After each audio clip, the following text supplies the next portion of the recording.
people come together, magic happens, right? Interactions just aren't there for you in a video call. This event provides value the day you walk in the door.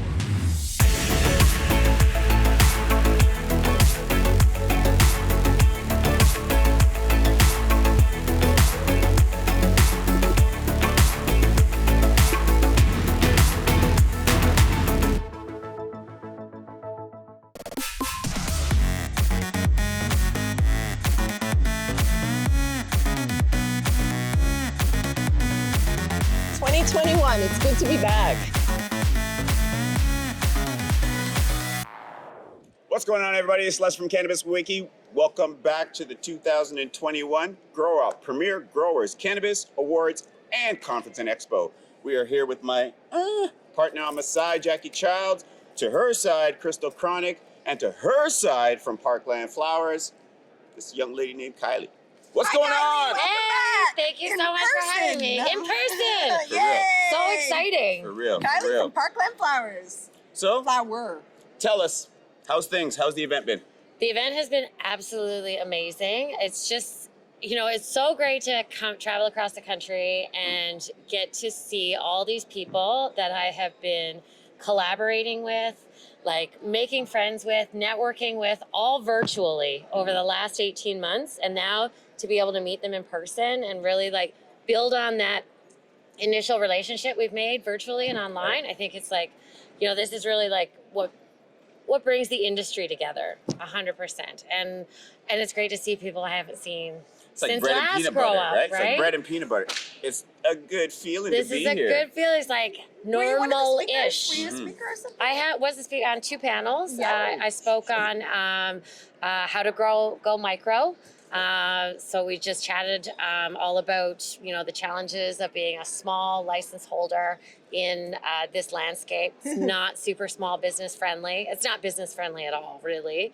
And then today we spoke on a panel about packaging, the challenges of the challenges of packaging, labeling, the regulatory regime that we have to operate under, and how it makes it really difficult to be not only environmentally sustainable, but financially sustainable as a business model.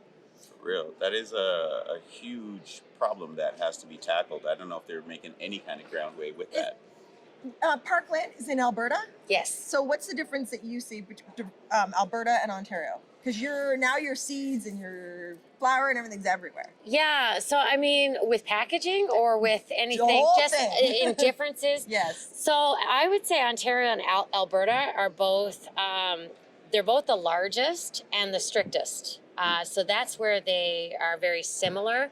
They both have very robust onboarding programs for licensed producers. Ontario, very difficult. Very difficult to get a SKU in, to get a product onto the market. Everyone is trying to get products into OCS. We submitted 14, we got 1.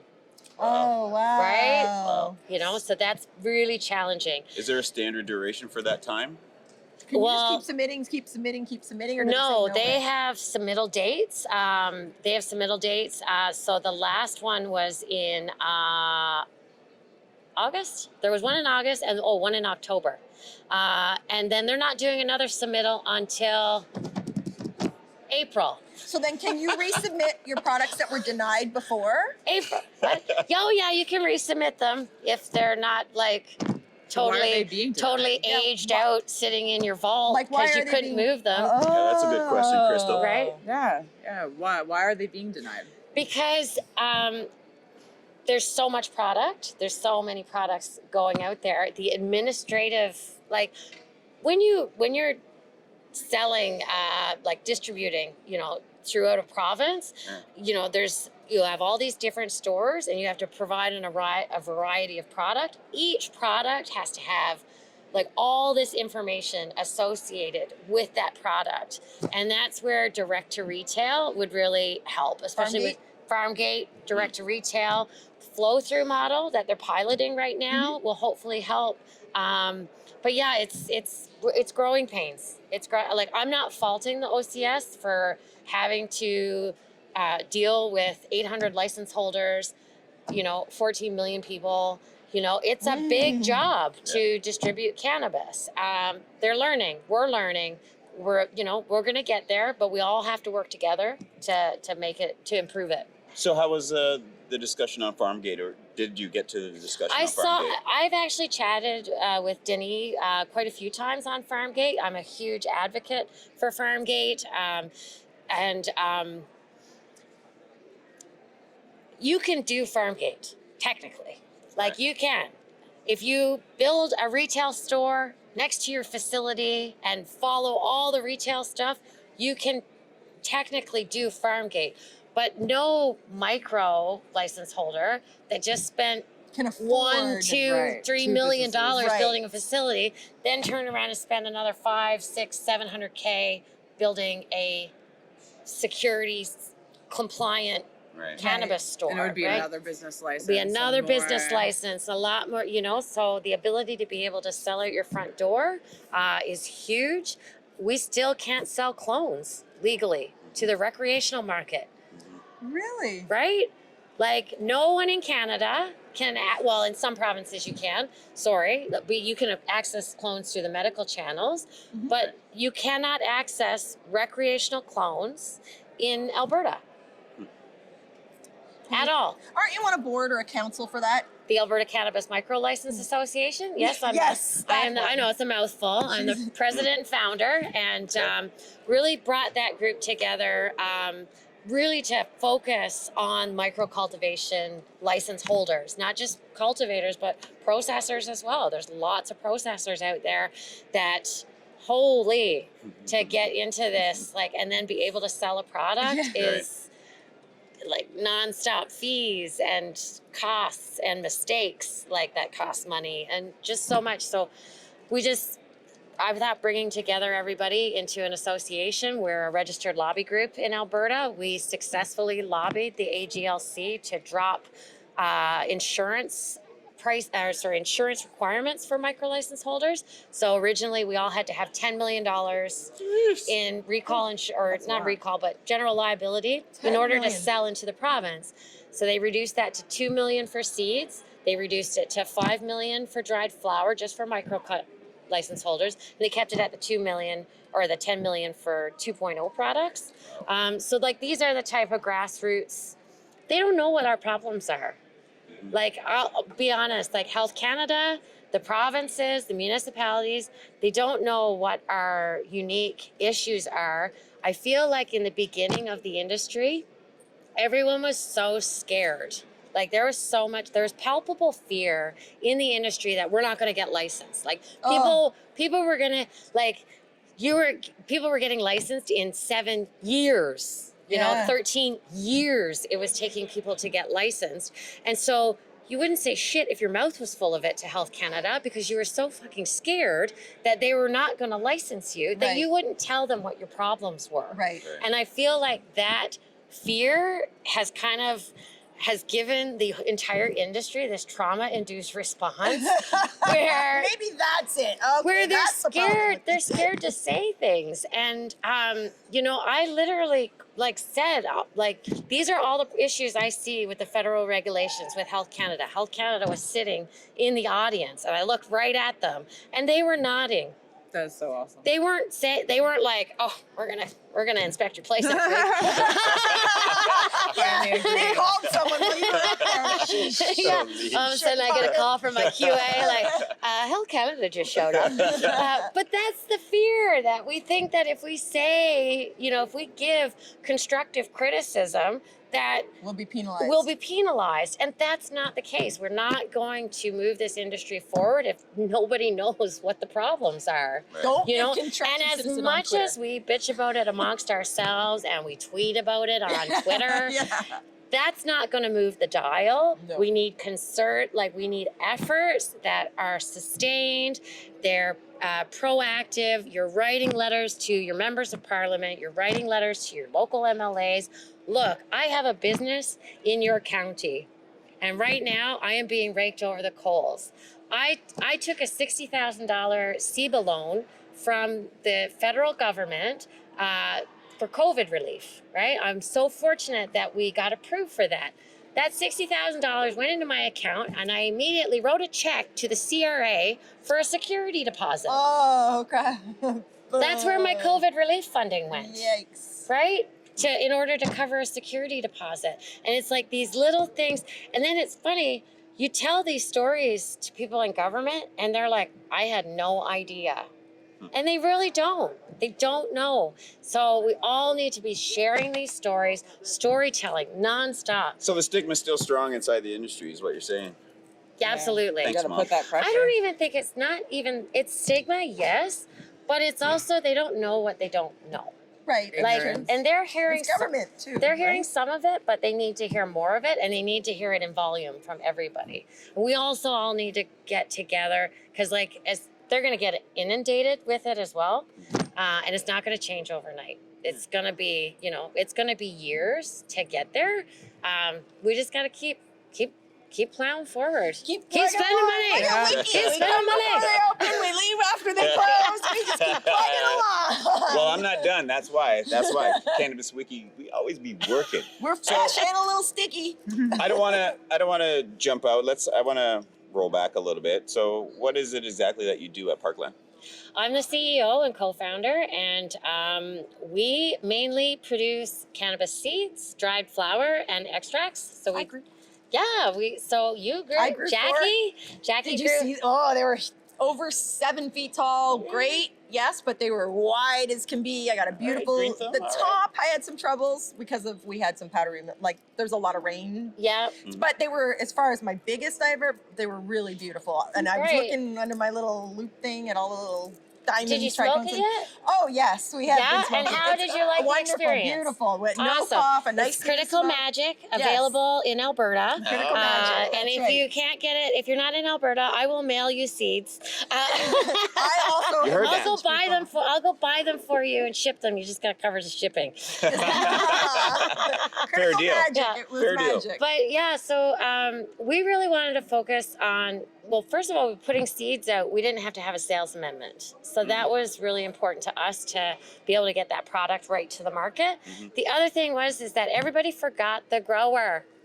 Like, growers are what this industry was built on, like medical growers. Like, these are the people that built this legacy industry, and no one took the time to say, what do growers need, in this space? There were 2 seed products that came out. Tweed put them out right at the very start, and no one did anything after that. One other micro cultivation came out with seeds in Alberta. Now there's a lot more. Like, now there's a lot more companies doing it, which is really great. But yeah, like, retailers don't realize that home growers are the top cannabis consumers. The ones that smoke the most weed are often growers. They grow because they smoke so much dope that You gotta save that money. they gotta grow it themselves. That's facts. I've had retailers tell me, oh, I don't want to bring seeds in. I don't want people to grow their own. And I'm like, well, you are effectively locking out your highest cannabis consumer. And they're gonna do it anyway. They're gonna do Whether or it not you anyway. sell it, yeah. Exactly. So I've had growers email me, DM me, and say, hey, I went and bought your seeds today. It's the first time I walked into a legal store. Thanks for taking care of me. Nice. That's awesome. Right? That's a good thing to hear. That's Yeah. nice to- And so Aw. it's, when you get stories like that, and then my favorite thing is, like, if you look on our Instagram page, Parkland_flower, you'll see, like, it's not our grow that's in there. There's a few pictures of our grow, but we Everything's showcase all our growers. Anybody who buys our product, wants to share it on social media, please tag us in it. We'll Awesome. share it. We want to share your grows with everybody. I love seeing people grow our stuff. I love hearing about the experience that they had growing it. It helps to normalize it. Growing cannabis normalizes it. It's fun too. I love passion because that's what it looks like. That's amazing. First time in a dispensary. I'm sure that's true a lot more than we'd like to acknowledge. Yeah, and growing weed is it's a plant, like, and it's no different than growing your own tomatoes. Like, people don't. More fun. You're still gonna Yeah. buy your tomatoes at the store. Just every once in a while you grow your own, and it's a fun experience. I would say the most of our consumers on the legal side right now are brand new growers, I love it. like seniors.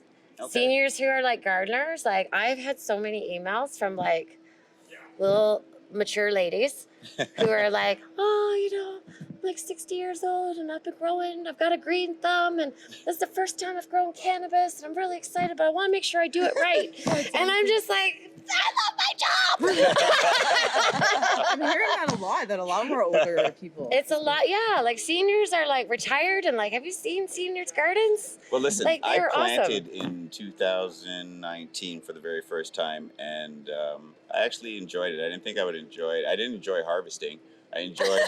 Or trimming. No, I enjoyed planting. It was like I got to see the insects that came around the plant. I got to see everything else that was. It was just an environment that welcomed me into it because I was coming in a nice pace with my little water and get off my leaves, get off my leaves. But the experience of it is very, very healing. Absolutely. Absolutely. I enjoyed it. Speaking of healing and plants, we actually we've worked with quite a few veterans that do their rehabilitation when they come out of therapy. So we've had a few veterans come in and basically like a work project, like a co-op. They're under special programming with Veterans Affairs, and so we've had these vets come in and working with the plants directly, and they, you know, we sit in the lunchroom and they're like, this totally helps with my PTSD. Like, I so enjoy coming to work. Like, That you is know, awesome. and it's just like, veterans are probably ones, you know, trauma-wise, that need cannabis and psychedelics the most, like in the country. Hopeful for the future. Yeah, and Lots of hope. yeah, and it's just, you know, you're making a difference, and your garden is totally. Everybody loves being in nature, right? Yes. Like, That's the truth. Facts. garden bathing, like Therapy. forest bathing, garden bathing. I mean, it's all like people like, you know what forest bathing is? It's just going. No. Forest bathing is when you just go into nature and you just soak it all in, all of your senses, and it resets you the same way a good night's sleep will Let's reset go you. forest bathe. Yeah, but you could garden bathe, I right? like it. I garden bathe I in like my it. facility Now that I know all the time. definition of it, I like it. I like going out in the outdoors, the smell, the look, the Yeah. feel. Yeah, I feel you. I feel you. Thanks, Lester. Hey, come on now. So, is there any specific message? This is plug time. So, would you want to get something out there for the people to know, for legislation to know? Well, Something important you absolutely. wanna In get out? Ontario, I am very excited to announce that we are introducing. Hold on. Am I the first to get this? Second. Are we I don't know. second? Why am I? Because I haven't really announced it yet. Well, I don't. Maybe we announced it, but because the PO is going to come in this week. So we have green tie seeds going into the OCS. It's a photo period. It will be the first 10-pack of seeds on the market. Oh. Wow. That's Congratulations. okay. That's awesome. That's fun. Yay. Yeah, so that'll be, 10-pack of seeds. That'll be All a right. 10-pack of seeds. Interestingly enough, if we go on the legislative side of thing, if I have a 10-pack of seeds, 10 seeds is $10 in excise duty. Whoa. So just know that $10 of that goes to the government. Wow. So on a 10-pack of seeds, it's really hard for us to make money on that, but we're doing it anyways. And it's going to have a price point of about $65. Wow. For So, 10-pack of seeds. Super competitive. Cool. Yeah, we're Amazing. super stoked about it. Excellent. Awesome. Yeah, and we'll have two other ones. Excellent, We have excellent. Northern Lights Auto Flowers still in the market, and our Violator Kush. We called it V Kush, and it's a balanced cultivar. So we have those 3 seeds. V Kush is a photo period as well. So great balanced cultivar for medical patients. If you got aches or pains, arthritis, that is the one to go with. Excellent. Excellent. So, Crystal. social. Oh, Where she can people she's full. find you? Yeah. Social media. Parkland. Parkland, it's for Instagram, it's Parkland_flower. For Twitter, it's just Parkland Flower. For myself, it's Kylie, which is Kieley Kylie like underscore Smiley. on Twitter, and Smiley Kylie on Instagram. Perfect. Beautiful. Crystal. Awesome. Thank you folks so much Thanks for for- having me. Hey. I love chatting with you. Thank guys. you. Thanks for sitting for the with ones us. that passion, for the ones that have real thought out, planned ideas to actually help the industry, help business, help people. We love them sitting down right here. These are the best moments. Absolutely. Oh, I appreciate that. Real Thank you. people, real people. Crystal, take us out of here. Absolutely. This is Cannabis Weekly exclusive. If you like this video and want to see more, check us out at www.cannabis.wiki. And we out. Yeah.